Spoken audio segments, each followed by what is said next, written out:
यीशु जिंदा है। आप देख रहे हैं Tariq Khan Jesus ministries. Hallelujah, सबको जय मसीह की, प्रेज़ द लॉर्ड। मेरा नाम पॉल तारिक खान है और फिर एक नई वीडियो में आपके सामने आया हूं। और हमेशा की तरफ वीडियो में वचन में जाने से पहले मैं कुछ बातों को शेयर करना चाहूंगा। मैं बताना चाहता हूं, आपका इंतजार करना, आपका सब्र रखना आपकी तकलीफ नहीं है। आपका इंतजार करना आपकी बड़ी गवाही है। मालूम है, आपका सब्र रखना एक बहुत बड़ी गवाही है। बिल्कुल, मैं इस आपके लिए एक पूरा मैं बताना चाहता हूँ, एक सरमन हम आपके साथ शेयर करेंगे कि मैं बताना चाहता हूँ, आम नहीं बनाया इसलिए सब्र रखना सिखाया है। कभी कभी परमेश्वर हमें तुरंत वो नहीं देता जो हम चाहते हैं, क्योंकि वो हमारे लिए सब्र और समझ विकसित करना चाहता है। मालूम है आपको, बहुत बार हम सोचते हैं परमेश्वर मैंने मेहनत की, मैंने प्रार्थना की, फिर भी मुझे अभी फल क्यों नहीं मिला। इस सवाल का जवाब हमारे जीवन में सत्य और समय के साथ आता है। जैसे पेड़ के को फल देने के लिए समय चाहिए, वैसे ही हमारे जीवन में भी परमेश्वर कभी कभी वक्त के माध्यम से सबक सिखाते हैं। मालूम है, आम नहीं बनाया इसलिए सब्र सिखाया है। आम फल बनने से पहले पेड़ को मजबूत जड़ें बनाने की आवश्यकता होती है। यदि पेड़ जल्दी फल दे देता है तो वह तूफान और मौसम की कठिनाइयों में टिक नहीं पाता। इसी तरह हमारे जीवन में जल्दी सफलता या फल पाने की लालसा हमें सत्य, धैर्य और आस्था सीखने का मौका छीन लेती है। यूसुफ के जीवन से देखो, भाइयों ने बेच दिया, जेल में डाल दिया, परंतु सब्र और विश्वास के कारण वह मिस्र में बड़ा अधिकारी बना। मोसेस 40 साल, मूसा के बारे में देखते हैं हम, 40 साल के रेगिस्तान में रहने के बाद भी प्रभु का योजना पूर्ण रहा। यह दिखाता है कि जब परमेश्वर फ्रूट फल नहीं देता तो वह हमारे चरित्र को तैयार कर रहा है। इस बात को हमेशा ध्यान रखें। सब्र से विश्वास बढ़ता है और जब हम तुरंत फल पाने की कोशिश नहीं करते हैं तो हमारी आस्था और मजबूत हो जाती है। पर सब्र से मूल्य समझ आता है। वही फल जो समय पर आता है उसका स्वाद, उसका महत्व अधिक होता है। पर सब्र से पहले पात्र बनाते हैं। अगर हम तैयार नहीं होंगे तो परमेश्वर हमें बड़ी जिम्मेदारी नहीं दे सकते। इस बात को हमेशा ध्यान रखें। समय से पहले आपको जिम्मेदारी नहीं मिलेगी, इसलिए जितना बड़ा सब्र उतनी बड़ी गवाही। हम यीशु मसीह के जीवन से देख सकते हैं कि उन्होंने 30 साल वेट किया, सब्र किया, पर जब 3.5 साल में उन्होंने काम किया तो एक अलग ही काम हुआ। समझ रहे हैं? यूसुफ को देखो,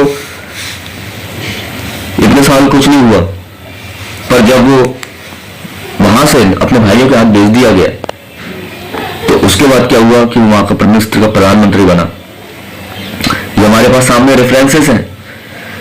कितने साल देखो ये इजरायली रहे जंगल के अंदर, पर जिन लोगों ने सब्र रखा वही कनान पहुंच पाए।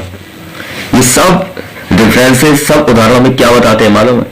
ये थोड़ा कहता है कि तुम आम नहीं हो, कि तुम आम नहीं हो, तुम्हें मैंने सब्र रखना सिखाया है, क्योंकि हर कोई सब्र नहीं रख पाता।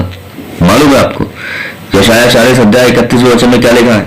परंतु जो प्रभु की प्रतीक्षा करते हैं वे नवीन जीवन की शक्ति पाते हैं। वे उपाय के नहीं होंगे, वे थकित नहीं होंगे। अगर आपकी मेहनत अभी रंग नहीं ला रही है तो आशा मत खोइए। हो सकता है आप जिस काम में हाथ डाल रहे हो वो काम फेल हो सकता है। आप भी समझ रहे हो, मैं मेहनत कर ली, सब्र रख लिया, कुछ भी नहीं हुआ। हो सकता है कि आप जिसमें काम में भी हाथ डाल रहे हैं, उसमें मेहनत कर रहे हैं, वो रंग नहीं ला पा रही है, तो आशा मत खोइए, प्रार्थना करिए, विश्वास रखें, अपने लक्ष्य की दिशा में धीरे धीरे कदम बढ़ाएं।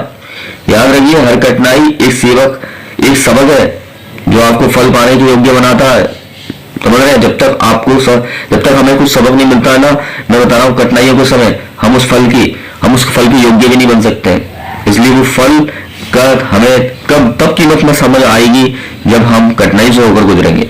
जैसे आम का पेड़ समय लेता है, वैसे ही हमारे जीवन का फल भी सही समय पर आता है। आम नहीं बनाया इसलिए सब्र रखना सिखाया है। यह केवल एक कहानी नहीं है, बल्कि परमेश्वर की एक योजना का हिस्सा भी है। अगर आप तुरंत परिणाम नहीं देख रहे हैं तो समझिए कि आपका चरित्र तैयार किया जा रहा है।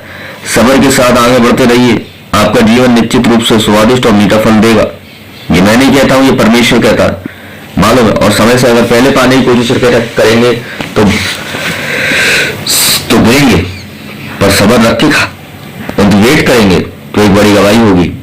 आज का संदेश क्या बताता है मालूम है आपको? परमेश्वर का समय सर्वोत्तम है, फल का इंतजार करना सीखो, और सब्र में ही शक्ति है, सब्र में ही उसका अनुग्रह है, सब्र में ही उसकी दया है। हालेलुया, जो हर कोई नहीं रख पाता है।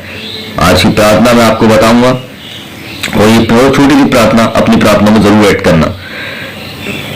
हे परमेश्वर, मुझे सब्र देना, मुझे जिम्मेदारी देना, मेरी आस्था को मजबूत करना, मेरी मेहनत और प्रयासों को सही समय पर फल देने की योजना में उपयोग कर। आम की तरह मेरी जिंदगी को मीठा और फलदायी फल बना। आमीन, यीशु के नाम में आमीन। सबको जय मसीह की। Praise the Lord. अगली वीडियो में बहुत जल्दी मुलाकात होगी। इस वीडियो को सुनकर और आपको क्या समझ आया, अपनी राय हमारे कमेंट बॉक्स में आप दे सकते हैं, और हम उसका रिप्लाई करने की पूरी कोशिश करेंगे। किसी का दुआ प्रार्थना निवेदन है वो भी आप छोड़ सकते हैं, हम उसके लिए दुआ भी करेंगे। तो सबको जय मसीह की। Praise the Lord. प्रभु आपको आशीष दे। जय मसीह की, जय मसीह की।